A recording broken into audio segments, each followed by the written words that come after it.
அன்பர்களே, ஆண்டவராகிய இயேசு கிறிஸ்துவின் நாமத்தில் உங்களுக்கு மனம் நிறைந்த வாழ்த்துக்களை தெரிவித்துக் கொண்டு சத்திய வசனம் திருமறை பாட நிகழ்ச்சிக்கு உங்களை அன்போடு அழைக்கிறோம். சத்திய வசனம், இது தேவனின் வசனம். நாம் சோர்ந்து போகையில் கரம் கொடுக்கும் நம் தேவனின் வசனம், நம் தேவனின் வசனம். இயேசு கிறிஸ்துவின் இனிய நாமத்தில் சத்தியவசனம் நேயர்களுக்கு என் அன்பின் வாழ்த்துக்கள். இந்த நாளிலும் நாம் 2 தெசலோனிக்கேயர் நிருபத்தை நாம் கற்றுக்கொள்ள இருக்கிறோம். வேதத்தை ஆராய்ந்து பார்க்கிறவர்கள் பாக்கியவான்கள். ஆகவே நீங்களும் எங்களுடனே சேர்ந்து இந்த வசனங்களை ஆராய்ந்து பார்ப்பீர்கள் என்றால் அதில் எனக்கு என்ன இருக்கிறது என்று நீங்கள் அதை தோண்டி தோண்டி நீங்கள் பார்ப்பீர்கள் என்றால் நிச்சயமாகவே அந்த வசனம் உங்களுக்கு ஒரு பெரிய மாற்றத்தையும் ஒரு பெரிய சமாதானத்தையும் தரும். வேதம் சொல்லுகிறது, உம்முடைய வேதத்தை நேசிக்கிறவர்களுக்கு மிகுந்த சமாதானம் உண்டு என்று 119 சங்கீதம் 165 வசனம் சொல்லுகிறது. ஆகவே இந்த வசனங்களை நாம் ஆசையாய் வாசித்து தியானம் பண்ணும் பொழுது நிச்சயமாய் அது நமக்குள் ஒரு பெரிய சமாதானத்தை கொண்டு வரும். அதில் சந்தேகமே இல்லை. ஏனென்றால் வேதம் அதை நமக்கு வாக்கு பண்ணி இருக்கிறது. இந்த தெசலோனிக்கேயர் நிருபத்தை பவுல் எழுதுகிறான். 1 தெசலோனிக்கேயர் நிருபத்தை எழுதி கொஞ்ச நாட்களுக்குள்ளாக, ஓரிரு மாதங்களுக்குள்ளாக இந்த 2ஆம் நிருபத்தையும் எழுதுகிறான். காரணம் என்ன? இவ்வளவு சீக்கிரம் இந்த 2ஆம் நிருபத்தை எழுதுவதற்கு காரணம் என்ன என்று சிந்தித்து பார்த்தால் அங்கே ஒரு பிரச்சனை வெளியே தெரிகிறது. அதாவது இயேசு கிறிஸ்துவின் வருகையை தவறாக புரிந்து கொண்ட சிலர் இப்பொழுது வந்து விடுவார், சீக்கிரத்தில் வந்து விடுவேன் என்று சொல்லி இருக்கிறார், ஆகையால் ஓரிரு நாட்களில் வந்து விடுவார் என்று சொல்லி தாங்கள் பார்த்த வேலைகளை எல்லாம் விட்டுவிட்டு ஆலயத்திலேயே தங்கியிருக்க ஆரம்பித்தார்கள். ஆலயத்தில் அனைவருக்கும் ஆகாரம் கொடுக்கப்பட்டது. அதை உண்டு கொண்டு சுகமாய் இயேசு வரட்டும் என்று சொல்லி ஆலயத்திலே காத்திருந்தார்கள். இது ஒரு தவறான ஒரு நடவடிக்கை. இயேசு வருவது உண்மைதான், அவர் வருவது நிச்சயம்தான். ஆனால் அதற்காக இப்படி நாம் செய்யக்கூடாது. அவர் வருவதற்கு அநேக நாட்கள் இருப்பது போல நாம் வாழ வேண்டும். ஆனால் இன்றைக்கே வருவது போல் நாம் ஆயத்தமாய் இருக்க வேண்டும். அவர் வருவதற்கு எத்தனை நாட்கள் ஆனாலும் நாம் அவர் வரும் பொழுது ஆயத்தமாயிருக்க வேண்டும். எனவே இந்த மக்களுக்கு பவுல் அப்போஸ்தலன் இந்த கடிதத்தை எழுதுவது அவசியமாயிற்று.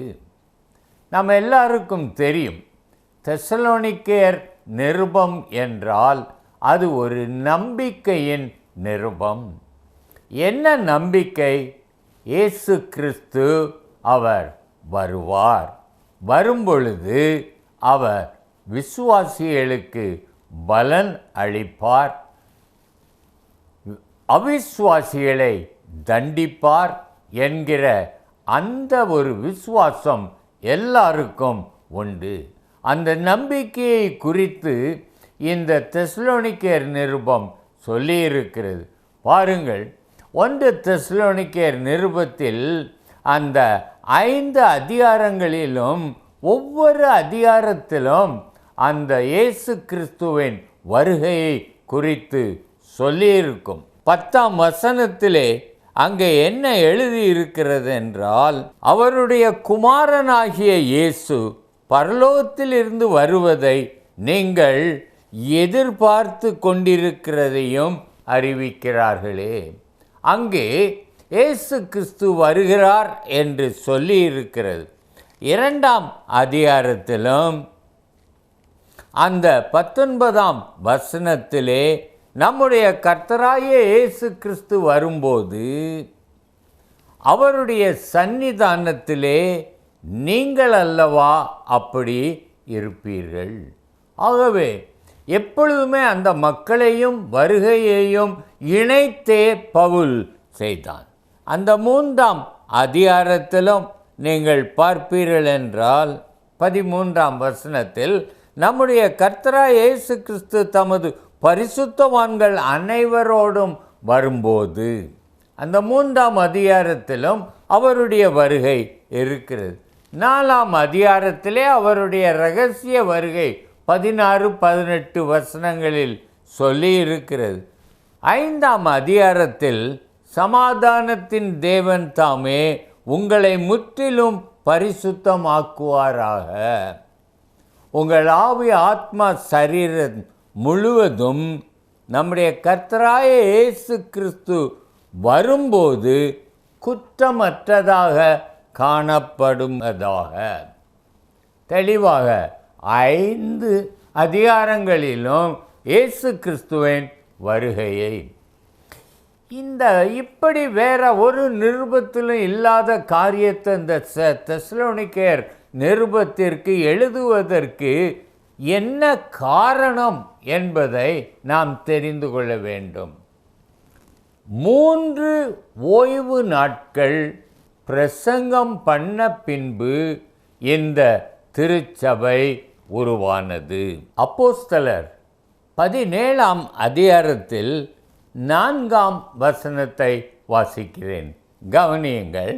3 பிரசங்கங்கள் தான் 3 ஓய்வு நாட்களில் கொடுக்கப்பட்ட போதனையால் என்ன விளைவு அந்த தெசலோனிக்கே பட்டணத்தில் ஏற்பட்டது என்றால், அந்த 4ஆம் அதிகாரத்தில் அவர்களில் சிலரும், அதாவது யூதர்களில் சிலரும், பக்தியுள்ள கிரேக்கரில் திரளான ஜனங்களும், கனம் பொருந்திய ஸ்திரீகளில் அநேகரும் விசுவாசித்து பவுலையும் சீலாவையும் சேர்ந்து கொண்டார்கள். யூதரில் சிலர், பக்தியுள்ள கிரேக்கரில் அநேகர், இந்த கனம் பொருந்திய ஸ்திரீகளில் அநேகர் திரளாய் சேர்ந்தார்கள். அப்படி என்றால் இந்த தெசலோனிக்கேயர் சபையிலே அங்கே யார் இருந்தார்கள் என்றால், முக்கியமாக அது கிரேக்கர்களே அதிகமாக இருந்தார்கள். பவுல் அவர்களுக்கு இயேசு கிறிஸ்துவின் வருகையை பற்றி சொன்ன பொழுது அந்த மக்கள் எல்லாரும் அவரை விசுவாசித்து, அவர் நியாய தீர்ப்பு செய்வார் என்பதை விசுவாசித்து தங்களை ஒப்புக்கொடுத்து தங்கள் வழிகளை மாற்றி பரிசுத்தமாய் அவர்கள் ஜீவித்தார்கள். பவுல் அதை அவர்களுக்கு சொன்னான். 1 தெசலோனிக்கேயர் 4:3-7 வசனங்களை பார்த்தால், தேவன் உங்களை அசுத்தத்திற்கல்ல பரிசுத்தத்திற்கே அழைத்திருக்கிறார் என்று சொல்லி, அவன் பரிசுத்தமாய் வாழ்ந்தால் அவருடைய வருகையில் அவரோடு பரலோகத்திற்கு போவோம் என்று சொன்னதை அப்படியே விசுவாசித்தார்கள். இயேசு கிறிஸ்துவின் வருகை சமீபமாய் இருக்கிறது என்று சொல்லப்பட்டதை அவர்கள் உடனேயே வருவார் என்று நினைத்து இருந்ததினால் இந்த காரியங்கள் ஆனது. ஆகவே இந்த 2 தெசலோனிக்கேயர் நிருபமானது இயேசு கிறிஸ்துவின் வருகையை பற்றிய ஒரு தவறான அபிப்பிராயத்தை மாற்றி ஒரு நல்ல விசுவாசியாக வாழ்வதற்கு அவர்களை ஊக்கப்படுத்தவும் திருத்தவும் பவுல் இந்த காரியத்தை சொல்லியிருக்கிறார். என்னை கேட்டுக்கொண்டிருக்கிற சகோதரனே, உங்களுடைய வாழ்க்கையில் இந்த இயேசு கிறிஸ்துவின் இரண்டாம் வருகையானது ஏதாவது ஒரு தாக்கத்தை ஏற்படுத்தி இருக்கிறதா? அதை நினைத்து உங்கள் வாழ்க்கையின் முறையை என்றாவது மாற்ற வேண்டும் என்று நினைத்ததுண்டா? இல்லை. கோயிலுக்கு போகிறோம், ஆராதிக்கிறோம், காணிக்க போடுறோம், வருகிறோம். வாழ்க்கை இவ்விதமாகவே போகிறதே ஒழிய எந்த ஒரு நம்பிக்கையும் நம்முடைய வாழ்க்கையை அசைக்கவில்லை. இந்த தெசலோனிக்கேயர் சபையினருக்கு இயேசு கிறிஸ்து சீக்கிரமாய் வருவார் என்கிறதை அவர்கள் விசுவாசித்து செயலிலே காண்பித்தார்கள். அது தவறான புரிந்து கொள்ளுதலாக இருக்கலாம், ஆனால் அது செயல்படுகிற ஒரு நம்பிக்கையாக இருந்தது. நமக்கோ அந்த செயல்பாடு வாழ்க்கையில் இல்லை. இயேசு வருகிறார்னா ஆமாம் வருகிறார் அப்படின்னு சொல்லிட்டு அவ்வளோதான். அவர் நியாயம் தீர்ப்பார், ஆமாம் நியாயம் தீர்ப்பார் அப்படி என்று விட்டு விடுகிறோம். அந்த நியாய தீர்ப்பு நாளிலே நான் எப்படி இருக்க வேண்டும் என்பதை பரிசுத்த பவுல் சொல்லி இருந்தோம். என்னுடைய வாழ்க்கையை அதற்கு ஏற்றாற்போல் நான் மாற்றவில்லை. அவர் சொல்லுகிறார், சமாதானத்தின் தேவன் தாமே உங்களை முற்றிலும் பரிசுத்தமாக்குவாராக. இயேசு கிறிஸ்துவின் வருகைக்கு பவுல் சொல்லுகிற ஆயத்தம் என்னவென்றால், நீங்கள் முற்றிலும், அதாவது ஆவி ஆத்மா சரீரம் குற்றமற்றதாக காணப்பட வேண்டும். சகோதரனே சகோதரியே, உங்கள் வாழ்க்கை இந்த பரிசுத்தத்தை நாடி உள்ளதா அல்லது உலகத்தை நாடி உள்ளதா? சிந்தித்து பாருங்கள். அந்த வருகையிலே நான் காணப்பட வேண்டும். நான் மரிக்கும் முன்னதாக அந்த வருகை இல்லாமல் இருக்கலாம். ஆனாலும் எக்காலம் தொனிக்கும் பொழுது கிறிஸ்துவுக்குள் மரித்தவர்கள் முதலாவது எழுந்திருந்து அவருடனே பரலோகத்திற்கு எடுத்து கொள்ளப்பட்டு நித்திய காலமாய் அவருடனே கர்த்தருடனே இருப்பார்கள். உமக்கு இந்த ஆசை இருந்தால், உம்முடைய பிள்ளைகள் இந்த ஆசீர்வாதத்தை பெற்றுக்கொள்ள வேண்டும் என்றால், உமக்குள் அந்த ஒரு வாஞ்சையும் கரிசனையும் இருக்கும் என்றால், உம்முடைய வாழ்க்கை முறை மாற வேண்டும். பரிசுத்தம், உம்முடைய சிந்தையில் பரிசுத்தம் இருக்க வேண்டும். வெளிப்பிரகாரமான சடங்காச்சாரங்களை தேவன் விரும்புவதில்லை. அவர் உள்ளான மனிதனை ஆராய்ந்து பார்க்கிறார். உம்முடைய அந்தரங்க வாழ்க்கையை தேவன் ஆராய்ந்து பார்க்கிறார். அது சரியானால்தான் நீர் பரிசுத்தமாகிறீர்.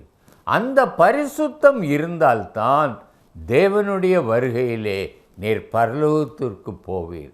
இல்லை என்றால் அசுத்தம் உள்ளவர்கள் ஒருவரும் அங்கே போக முடியாது. தீட்டானதொன்றும் ஒரு காலத்திலும் பிரவேசியாத பரிசுத்த நாடு பரலோகம். இல்லை என்றால் எங்கே போவீர்கள்? சாத்தானோடு அக்கினி கடலிலே தள்ளப்படுவீர்கள். சகோதரனே, என்றைக்கும் நான் உங்களிடத்தில் கேட்டுக்கொள்ளுகிற காரியம் என்னவென்றால், இந்த வருகை உங்கள் வாழ்க்கையில் ஒரு மாற்றத்தை ஏற்படுத்தட்டும். அவர் வருவது என்றைக்கோ இருக்கலாம். அந்த நாளை ஒருவருக்கும் தெரியாது. மார்க்கு 13ஆம் அதிகாரம் 32ஆம் வசனத்தை வாசிப்பீர்கள் என்றால், அது ஒருவருக்கும் தெரியாது, பரலோகத்தின் தூதர்களும் அறியார்கள், குமாரனும் அறியார், பிதா ஒருவர் தவிர வேறொருவரும் அறியார்கள். ஆகையால் கணக்கு போட்டு அப்படி இந்த அடையாளத்தை வைத்து இப்படி என்று சொல்வதெல்லாம் தவறு. அவர் வரும் பொழுது நான் அவரோடு எடுத்துக்கொள்ளப்பட வேண்டும். அந்த ஒரு வாஞ்சையும் அந்த ஒரு புத்திசாலித்தனமான ஒரு எண்ணமும் உங்களுக்குள் இருந்தால் உங்கள் வாழ்க்கை கண்டிப்பாக மாறும். பரிசுத்தத்திற்காக ஏங்குவீர்கள். உங்கள் அந்தரங்க வாழ்க்கை பரிசுத்தமாக மாற்றப்படும். இன்றைக்கு அதற்கு உங்களை ஒப்பு கொடுப்பீர்களா? சகோதரனே, இன்றைக்கும் நேர் உம்முடைய அந்தரங்க வாழ்க்கையை சுத்தப்படுத்துவதற்கு தேவன் ஆயத்தமாய் இருக்கிறார். அவருடைய உதவியை கேளுங்கள். ஆவியானவரே, என் அந்தரங்க வாழ்க்கையை பரிசுத்தமாக்கி தாரும். அது பார்ப்பதற்கு முடியாது தகப்பனே. அத்தனை அவலட்சணங்களும் அசுத்தங்களும் நிறைந்த ஒரு அந்தரங்க வாழ்க்கை. என் கற்பனைகள் எல்லாம் ஆண்டவரே மிகவும் மாம்சப்பிரகாரமானவைகளாய் இருக்கிறது. இச்சைகளுக்கு அடிமையாய் இருக்கிறேன். என்னை விடுவித்து பரிசுத்தமாக்கும் என்று கேளுங்கள். ஒவ்வொரு நாளும் இந்த மாம்ச இச்சைகளுக்கு விரோதமாய் போராடுங்கள். 1 பேதுரு 2:11 சொல்வது போல் ஆத்துமாவுக்கு விரோதமாக போர் செய்கிற மாம்ச இச்சைகளை அழித்துவிட வேண்டும். போராடுங்கள், வசனத்தை வாசியுங்கள், தியானியுங்கள், ஜெபியுங்கள், முயற்சி செய்யுங்கள். கர்த்தர் உங்களை பரிசுத்தமாக்குவார். அவருடைய வருகையிலே நீங்கள் நிச்சயம் சந்தோஷப்படுவீர்கள். உங்களுடைய வாழ்க்கை மாறும்போது அது உங்களை சுற்றியுள்ள உங்கள் குடும்பத்தை நிச்சயமாக அது மாற்றும். அது உண்மை. ஆண்டவர் சொன்னார், கர்த்தராகிய இயேசு கிறிஸ்துவை விசுவாசி, அப்பொழுது நீயும் உன் வீட்டாரும் ரட்சிக்கப்படுவீர்கள். உங்களுடைய பரிசுத்த நடக்கையை பார்த்த பின் உங்கள் பிள்ளைகள் ஊதாரியாய் இருக்க மாட்டார்கள். அவர்களும் பரிசுத்தமாகி தேவனிடத்தில் போக வேண்டும் என்கிற வாஞ்சையினால் அவர்களும் நெருக்கப்பட்டு அவர்களும் உங்களுடைய மாதிரியை பின்பற்றுவார்கள். நீங்கள் வேதத்தை தியானிப்பீர்கள், உங்கள் பிள்ளைகள் தியானிக்கும். நீங்கள் தேவனோடு ஜெபத்திலே போராடுவீர்கள், உங்கள் பிள்ளைகளும் ஜெபத்திலே போராடும். சகோதரனே, உங்கள் குடும்பம் பரலோகத்திற்கு ஆயத்தமான குடும்பமாய் இருக்குமே. அப்படிப்பட்ட ஒரு குடும்பமாக உங்கள் குடும்பம் இருக்க வேண்டும் என்ற வாஞ்சை உங்களுக்கு இருந்தால் இந்த நேரத்திலே என்னோடு சேர்ந்து ஜெபியுங்கள். அன்பின் தகப்பனே, இன்றைக்கும் நாங்கள் வாழ்கிற வாழ்க்கை நரகத்துக்கு போகிற வாழ்க்கை. பொருளாசை இருக்குது, பெருமை இருக்குது. ஆனால் நீர் வரும்போது நாங்கள் உம்மோடு வரத்தக்க பரிசுத்தம் எங்களில் இல்லை. தகப்பனே, நீர்தாமே எங்களுக்கு இறங்கி எங்களை பரிசுத்தப்படுத்தும். உம்முடைய வருகையிலே நாங்கள் உம்மோடு எடுத்துக்கொள்ளப்பட்டு கர்த்தருடைய வீட்டிலே நீடித்த நாட்களாய் நாங்கள் நிலைத்திருப்பதற்கு எங்களை இப்பொழுது பரிசுத்தம் பண்ணும். தகப்பனே, நான் நேசிக்கிற என் பிள்ளைகளும் பரலோகத்திற்கு கண்டிப்பாக வரணும். அதற்கான பரிசுத்தத்தை நீர் அவர்களுக்கும் தாரும். நாங்கள் தகப்பனே, நான் இவர்களையும் இவர்கள் குடும்பங்களையும் உம்முடைய இரத்தத்திற்குள்ளாய் ஒப்பு கொடுக்கிறேன். தேவரீர் வரும் வரைக்கும் இவர்களை பாதுகாத்து கொள்ளும். இயேசு நாமத்தில் ஜெபிக்கிறேன், ஜீவனுள்ள பிதாவே. ஆமென்.